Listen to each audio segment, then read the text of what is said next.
All right, welcome back everyone to the deep dive. As always, we're diving into some fascinating source material that you all requested.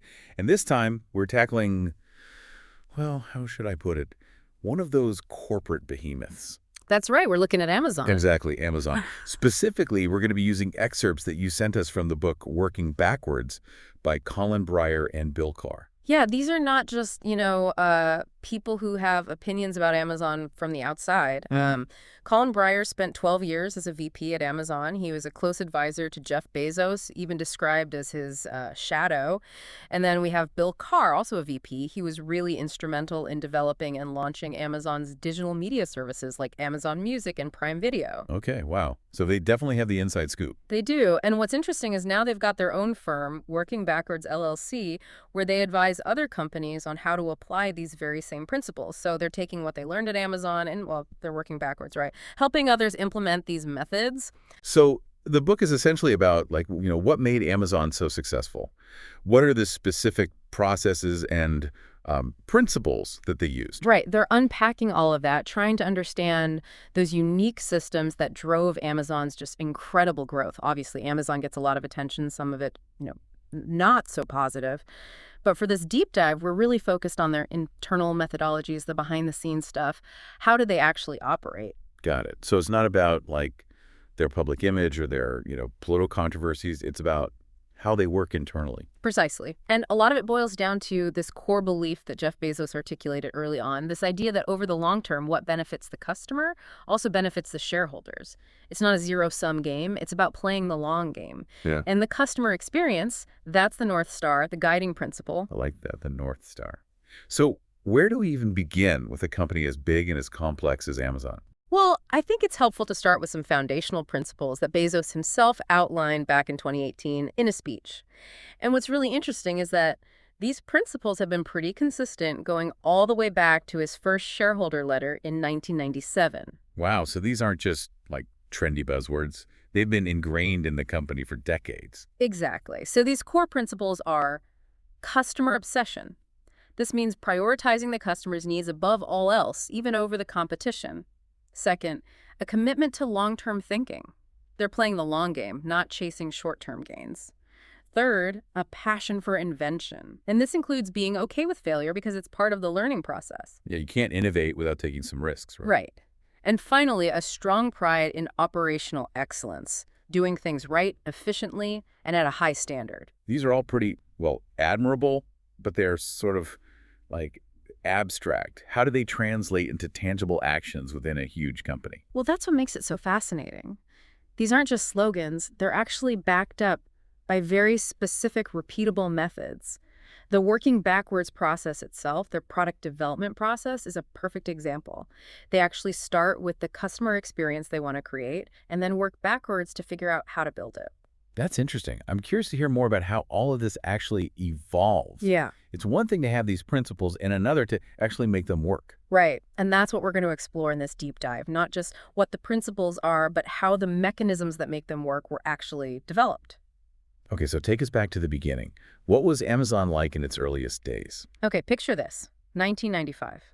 Amazon is a tiny company, a small team working out of a converted basement, literally using doors for desks, the famous door desks. I've seen pictures, super scrappy. It was. And Bezos himself, he was basically the living embodiment of these principles. He was so involved in every aspect of the business because the team was so small. From, working on the software to packing boxes to responding to customer emails, he did it all. Wow. So these principles weren't written down somewhere. It was more about his personal actions. Yeah, it was all very informal, almost like an unspoken code, just by working alongside him and seeing his standards, his commitment. That's how the company culture started to form.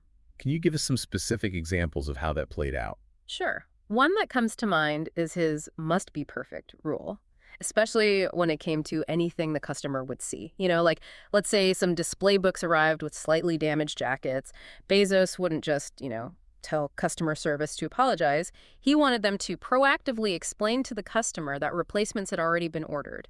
And he wouldn't even ship the slightly damaged book unless the customer absolutely needed it immediately. So it wasn't just about fixing a mistake. It was about going above and beyond to impress the customer. Exactly. It was about setting a really high bar for every interaction, exceeding expectations. And he even, personally reviewed customer service emails. There's a story about an email exchange with a tech columnist who was pretty critical of Amazon. The team crafted this really thoughtful, comprehensive response and sent it to Bezos for approval, and his reply was just one word: perfect. It showed that he was looking for a deep understanding of these customer-centric values. He wanted the team to internalize them. And that ties into his principle of under-promise and over-deliver, right? Absolutely. For example, the website used to state that standard shipping was via first-class mail, but often they were actually shipping things through priority mail. This was faster and much more expensive. Basically, they were giving customers a free upgrade. Wow, that's smart. I mean, who doesn't love a free upgrade? Right. And the book talks about this one customer email that Bezos was so excited about, he even printed it out. It was from a customer who was so impressed with the fast shipping that they predicted Amazon would become a billion-dollar company. Uh-huh. Well, they were right about that. Yeah. So you can see that from the very beginning, there was this intense focus on creating those positive wow moments for customers. And this also applied to their hiring practices. Even from their first job descriptions, they emphasized finding people who were willing to work long, hard, and smart. That same phrase was in his 1997 shareholder letter, too. It was clear that they valued dedication and intelligence from the get-go. So in those early years, there was this real Amazon spirit, this intense dedication to customers. But as they grew, obviously that informal direct oversight from Bezos just wasn't scalable. Right. They couldn't rely on Bezos personally attending every meeting and reviewing every email forever. The company was growing too fast. Okay, so how did they make the transition from this, informal, personality-driven culture to something more, structured and scalable? That's where it gets really interesting. Because they had to find a way to formalize these principles, these values, without losing the essence of what made them work in the first place. And that led to the development of the famous 14 leadership principles. Exactly. These principles were a way to codify, in a sense, the behaviors and values that were already present in the company's culture. They were a way to make them more explicit and ensure that they could be transmitted to new employees as the company grew. So these weren't just made up out of thin air. They were based on what was already working. Exactly. In 2004, two people in HR, Mike George and Robin Andrulovich, were tasked with developing these principles. They weren't trying to invent a new culture. They were trying to articulate the culture that had already emerged organically. Andrulovich went out and interviewed a bunch of high-performing leaders within Amazon. She was trying to identify common threads, behaviors, and values that they all shared. So it was like a research project. They were trying to discover the DNA of Amazon's success. Yes, exactly. And it wasn't a quick, superficial process either. They really debated and scrutinized every word, every phrase. There's this great story in the book about the phrase, "Your smell doesn't pass the sniff test," that was being considered for one of the principles. Uh-huh. What? That's in the book. Yeah. They had a whole back and forth about whether it was appropriate, whether it accurately captured the essence of the principle. It eventually became part of earned trust, but you can see the level of detail they went into. Wow. They really took it seriously. So How many principles were there initially? Well, Andrulovich initially presented Bezos with 9 principles, but when they were officially rolled out in a company-wide email in 2005, there were 10. And even those weren't set in stone. They've been questioned, revised, and updated over the years, eventually becoming the 14 that we know today. Okay, so they're living documents evolving alongside the company. So what are these 14 leadership principles? And how do they actually guide behavior within Amazon? Well, first and foremost, they're not just empty words. They are used in employee performance reviews, for example. Your manager, your peers, they're going to be assessing you on how well you embody these principles. That makes sense. It's one thing to say you value something, it's another to actually hold people accountable for it. Right. And hiring. They spend so much time and energy making sure that new hires align with these principles. It's not unusual for a candidate to go through 5, 6, even 7 interviews, each focused on probing for how well they demonstrate these principles. Wow, so it's a major investment of time and resources to get hiring right. But I guess they see it as worth it to protect their culture. Exactly. So let's go through these principles briefly. We have customer obsession, ownership. The idea is that no one at Amazon should ever say, "That's not my job." Then there's invent and simplify, which is all about seeking new ideas from outside the company and being comfortable with being misunderstood for a long time when you're trying to innovate. Oh, like not getting discouraged if people don't immediately get your idea. Right. Right. A lot is another interesting one. It emphasizes strong judgment, but also the humility to seek different perspectives and be willing to change your mind. Sounds like a delicate balance. It is. Then you have learn and be curious, a principle that encourages people to never stop learning, always be seeking new knowledge. Hire and develop the best is all about setting a high bar for talent and also developing leaders from within. And insist on the highest standards is, well, it's about setting the bar really high, even if others think it's unreasonable. So those are the first 7. Yeah, there's 7 more.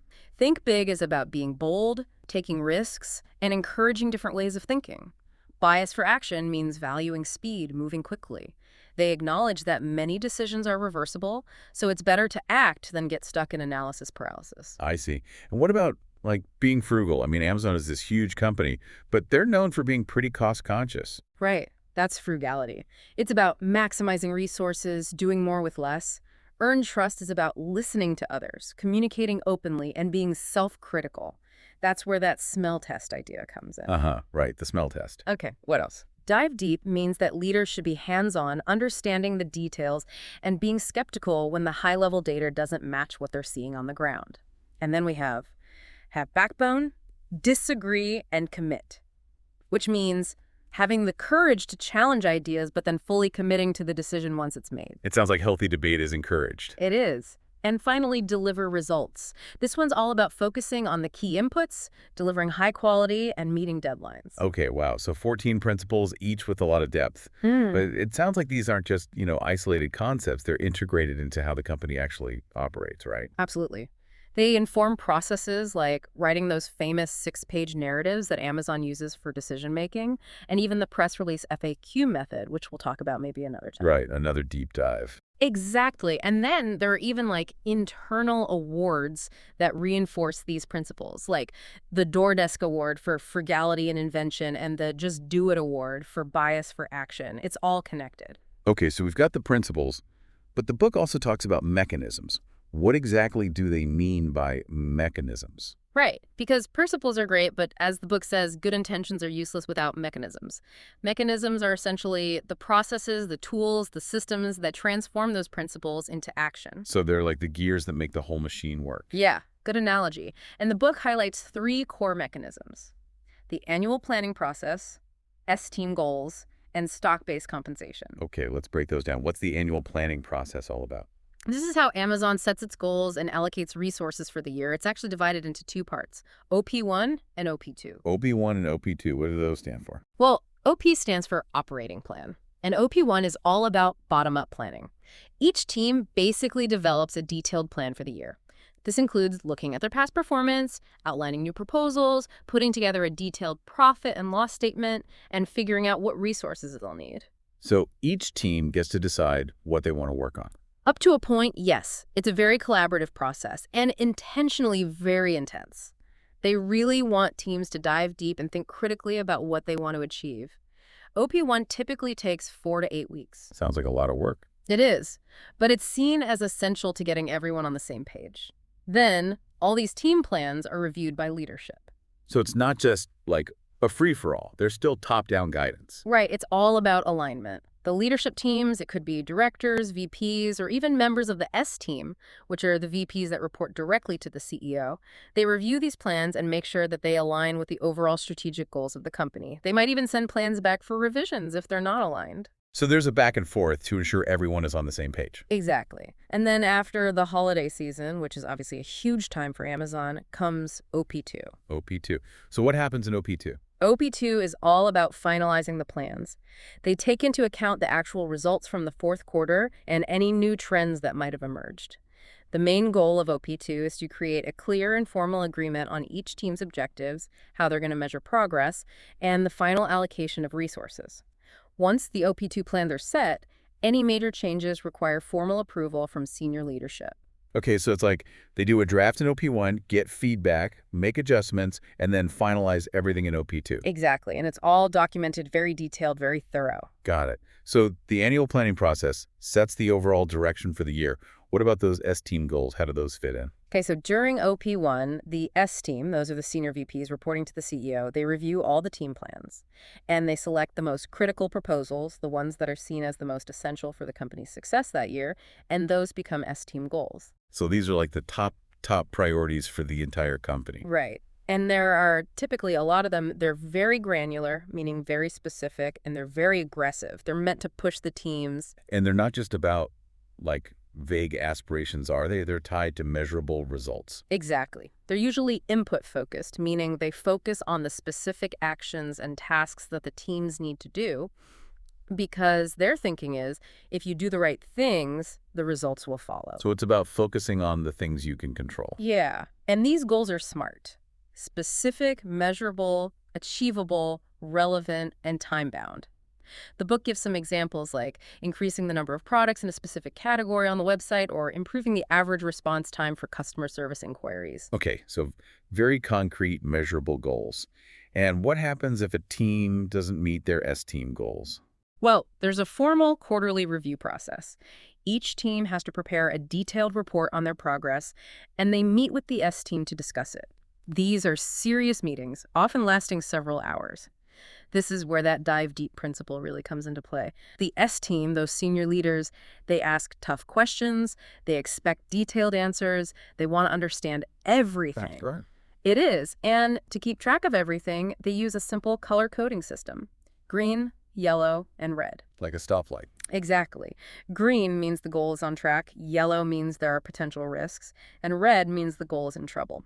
This way, they can quickly see what needs attention, and it leads to very honest, transparent discussions about what's working and what's not. So there's no hiding from the data. Okay, we've covered the annual planning process and S-team goals.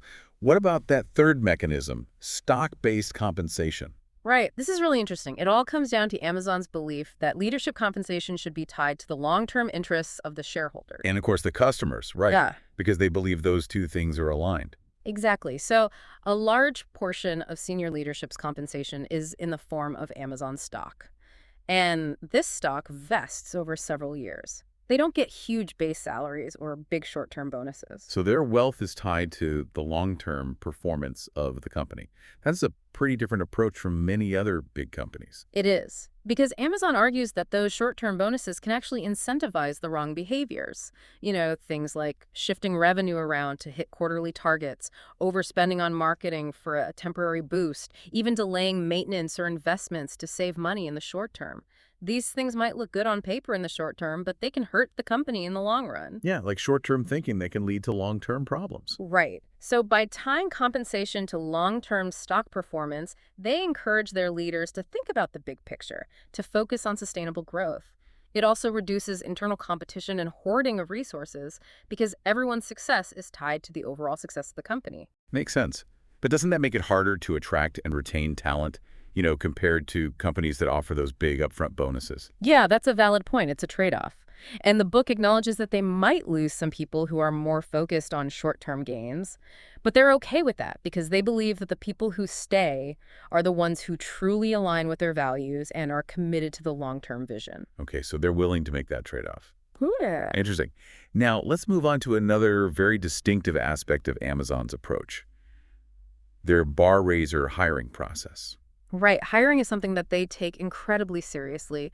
They believe that bad hires are extremely costly, not just in terms of money, but also in terms of damaging the team's culture and lowering standards. I remember that story in the book about the executive interviewing for a COO role at another tech company and being asked these incredibly basic, generic questions. Yeah, that really highlights how different Amazon's approaches. They are incredibly meticulous and rigorous when it comes to hiring.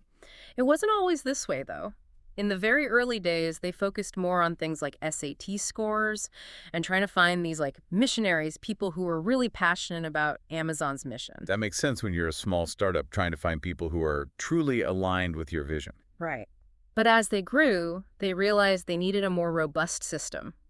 And that's how the bar raiser process was born. Okay, so tell us more about this bar raiser process. What's it all about? The core principle is that every new hire should raise the average level of talent within the team. They're not just filling a seat, They're making the team better. High standards. Yeah, very high standards. And to enforce those standards, they have these people called bar raisers. And get this, a bar raiser can actually veto a hiring decision. They have that much power. Wow, they really take this seriously. They do. And not just anyone can be a bar raiser. They're chosen based on their interviewing skills, their ability to assess talent, their high standards, their credibility within the company, and their leadership potential. A big deal. Yeah. And there was some initial resistance to this idea, of course. People felt like it was slowing down the hiring process, especially when they were growing so fast. But it proved to be very successful in maintaining those high standards. Okay, so let's walk through this bar raiser process. Yeah. What are the steps involved? All right, step 1 is the job description. This might seem basic, but Amazon sees it as crucial. The job description needs to be clear, focused, and it needs to accurately reflect the skills and experience required for the role. Bar raisers actually review job descriptions to make sure they're up to par, because a bad job description can lead to the wrong candidates being considered from the get-go. Garbage in, garbage out. Exactly. Then comes step 2, resume review. The recruiters and hiring managers look at resumes and try to find the best matches based on that job description. If they're getting a lot of irrelevant resumes, it's a sign that the job description needs to be refined. Makes sense. So, step 3. The phone screen.